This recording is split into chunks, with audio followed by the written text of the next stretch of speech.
I'm Jerry Johnson, and I'm the CEO and the founder of Microdolly Hollywood. This is a company that produces camera jibs, camera dollies, and camera mounts of all kinds. Tell us a little bit of your experience in the industry. As far as the industry, the show business industry, if you want to call it that, or the motion picture industry, I began in broadcasting in the 40s as a child actor. Got into television, live television in the 50s, got into motion pictures in the 60s, 70s, into series television, and the 80s, more into feature films. And I retired in 1988. And then you created... That's correct. So maybe can you say after A few years of, right. Yeah. After a few years of, little pause there.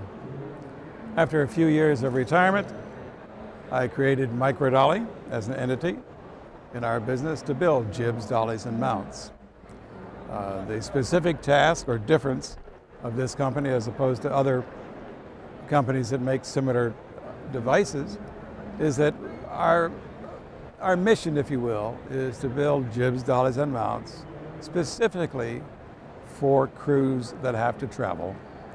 So we build nothing that's over 11 pounds in weight, and it will still carry 50 pounds of camera, whether it mounts to a vehicle or an aircraft, or goes onto a camera dolly on rails, or goes onto a small jib arm crane. I think the uniqueness of the Microdolly product is primarily in how little it weighs.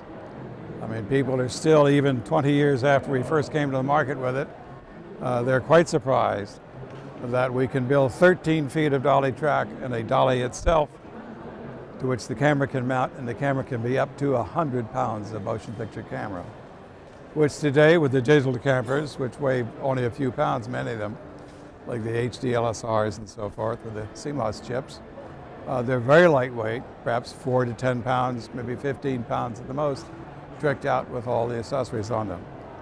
So with the jib and dolly and mount system, the mount system primarily for vehicles, of course, or boats, aircraft, all of which, all of our equipment weighs less than 11 pounds. So it makes it quite well suited to today's digital technology. I think one of the things that attracts people like myself, perhaps, to being an entrepreneur, and Microdolly is a solely owned company,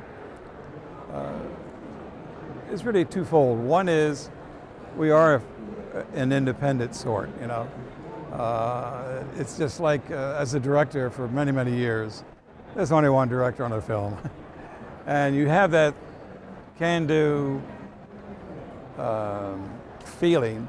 You have a vision, some people might call it or whatever, but you like creating things, number one. You have a fair-handed business. You know how to make money. You know how to satisfy a customer, whether it's a producer I might be working for, or a customer today that would purchase Microdolly equipment. Still, you have a sense of what the market needs and how you can meet that market without it necessarily being a large company. I mean, like most people, in my younger career, I worked for major networks and studios and so forth. But I've always basically been an independent contractor, with very little exception with one of the networks back in the early 1960s. So consequently, the idea of raising funds, creating a concept or an idea, or in this case equipment, to come to the marketplace with, they're all really, you know, cards in the same game. And the product may change, or what you're doing every day may change, but the spirit of how you do it, how you think about it, conceive it, how you manage it, how you fund it, and hopefully make money from it, all those good things, I think is pretty universal as an entrepreneur. When you have a career that spans almost 70 years, as mine does, since I'm in my mid-70s now, and I started out as a child actor in radio in the 40s, so it's a little hard to choose one thing. But certainly working with the major networks, both here and overseas, was interesting when I was younger. And of course the studios in Hollywood. Certainly some of the perhaps different experiences as a director that I enjoyed, though it was a great deal of work. I worked both, fortunately, with President Kennedy in the 60s, and I worked with President Reagan when he was running in '84 in terms of, in one case film, the other case in terms of video for them. And that's always interesting. The top levels of government, like the top levels of major businesses, it's many times more interesting to be on the inside, you know. So yes, that's certainly a highlight, those kind of events, whether it's an Olympics, or what it is you're covering as a director. Major stars, one of the series I directed was with Jack Palance, just before he won the Oscar. And that was certainly a delight. He was a real pro, truly enjoyed working with him. And so moments like that individually. But 70 years is a long time. You pick a year and I'll try to figure something out for you. I had the good fortune, both as a director and as an assistant director, working with President Kennedy and also Bobby Kennedy. In the case of Robert Kennedy, working for, doing films about pet projects he had, like Washington Action for Youth and that kind of thing, and with the president with things like the Peace Corps with Shriver and so forth. And then interestingly enough, you flip forward many years, and when she was a child, when I knew her, speaking of Shriver, now of course she's married to Arnold Schwarzenegger, and I worked with both of them as adults. So that was an interesting between generations of the same person to work with. But it's interesting to having covered that much time frame in a similar or same business, so that it almost goes full circle in a way. Suddenly the children I was working with, you know, Bobby Kennedy and Eunice Shriver and so forth, then later I'm working as an adult with herself and her husband, Schwarzenegger. So there are moments like that that make it different than most businesses, perhaps. Once again, though, in terms of as an entrepreneur, both of them are with companies I own, and I was managing it, and in those cases working as a director within it as well. Advice, one has to be careful about that, of any kind of advice. And I think one of the things I've noticed, certainly, now that I'm almost pushing 3/4 of a century, people coming into the business professionally today are, several times removed generation from mine. And even though I'm working now in toys, or we call them toys, but in cameras and equipment and technology that is certainly contemporary today, was unknown of, when I started. But it is very interesting, particularly from a business point of view, as an entrepreneur, whether you're a director or a company owner or whatever.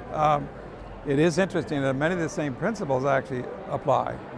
I mean, whether we were shooting, 35 millimeter film 50 years ago or whatever, or we're shooting digital straight to, a data source now and editing digitally on a laptop or however now, the principles are still very much the same. One of the things I like to do very much is to work with younger people who are just starting, but you can see very quickly, even just observing them, not necessarily working with them, you can spot characteristics that that's a good idea, it's a bad idea, that kind of thing.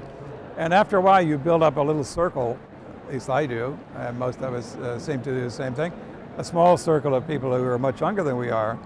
And so some of the technology that, for us, we understand it, but we're not completely au fait with it. I mean, I'm not a programmer in many respects perhaps. But I understand and I know what the picture should look like and how to get there.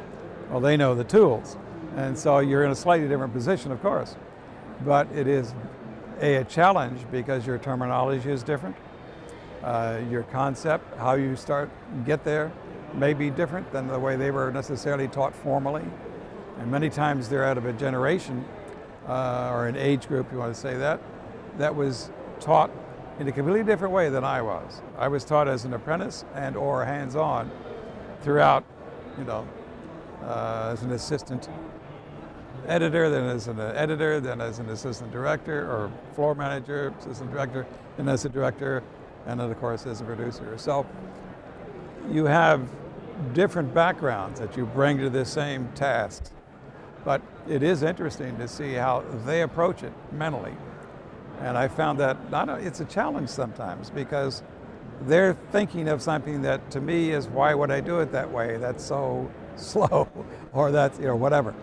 And so it's very interesting. I mean, even something as simple as doing simple video demos of the kind of equipment we do. I don't know if you've walked around some of these shows now. This one is a good example, I think, and looked at the demos. Ours is quite different. We're just not showing, you can look at pretty pictures of very nicely done camera moves, as many people do. But if you look at more than 2 or 3 of our demos here, A, they're short, B, they're very professionally done, C, they have a great deal of work done on the soundtrack. Even though they're just demonstrations of how the equipment works, there's 12 soundtracks running on this one piece that's going behind us right now. So we make them like a mini movie. And most people don't do that just for a demo of some piece of equipment. We don't make industrial films in that kind of a category. In fact, industrial films today, a lot of them, are very high end in terms of production value, and these qualities. And so a lot of the people, that's one I can hear running now. There's 12 soundtracks running on that edited piece, which is on some stunts done with using some of our equipment on a feature film down in Mexico. Anyway, it's interesting to see a lot of the principles apply, but how they approach a problem and how they choose to resolve it is quite different than I might do. So it's a nice melding in a lot of ways, as long as you both understand where the ultimate goal is and where you have to get to. Anybody who is trying to make or needs to make a motion picture or a video of any kind of subject, you still need certain toys, and certainly Microdolly Hollywood, manufactures and sells camera dollies, camera jib arm cranes, vehicle mounts that are not only unique and easy to work with, they're very reasonably priced. They will virtually carry almost any camera built today in a professional sense, from something lightweight like a HD LSLR or a Panavision 35mm motion picture camera. So we cross over, sort of like my age, we cross over that whole range of equipment. And it's very professionally built, works very well, and which is probably testimony, I suppose, to why we have thousands of them.